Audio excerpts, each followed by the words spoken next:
మంచి కాపరి తన గొర్రెల కొరకు తన ప్రాణము పెట్టును. హల్లెలూయా.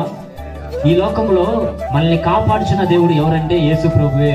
మనకి మంచి కాపరిగా ఉన్నది యేసు ప్రభు. మనల్ని కాపాడుతూ మనకి కాపరిగా మనల్ని ముందుండి నడిపిస్తున్న ఆ గొప్ప దేవుడు ఒక మాట చెబుతున్నాడు, నేను నీ కొరకు ప్రాణం పెట్టున్నాను.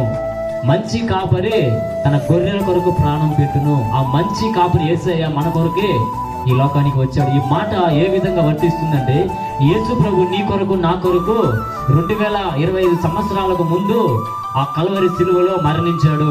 తన పరిశుద్ధమైన రక్తాన్ని చిందించాడు. ఎవరి కోసం అంటే నీ కోసము, నా కోసము. హల్లెలూయా. ఈ రాత్రి మాటలు వింటున్న దేవుని బిడ్డలారా, అనేక విధములైన పాపముతో మీరు బంధించబడి ఉన్నారేమో, అనేక విధముల చెడ్డ అలవాటుకి మీరు బానిసై ఉన్నారేమో. ఈ రాత్రి యేసు ప్రభు సెలవిస్తున్నాడు, నువ్వు నా దగ్గరికి వస్తే, నువ్వు నన్ను నమ్మి నా దగ్గరకు వస్తే, నేను నీకు మంచి కాపరిగా ఉండి నా చేతులు నిన్ను పట్టుకుంటా. నీ కొరకు నేను ప్రాణం పెట్టున్నాను. నా రక్తముతో నిన్ను కడిగి నేను పరిశుద్ధపరుస్తాను. నీ యొక్క పాపపు జీవితాన్ని మార్చి నేను పరిశుద్ధపరుస్తాను అని యేసు ప్రభు చెబుతున్నాడు.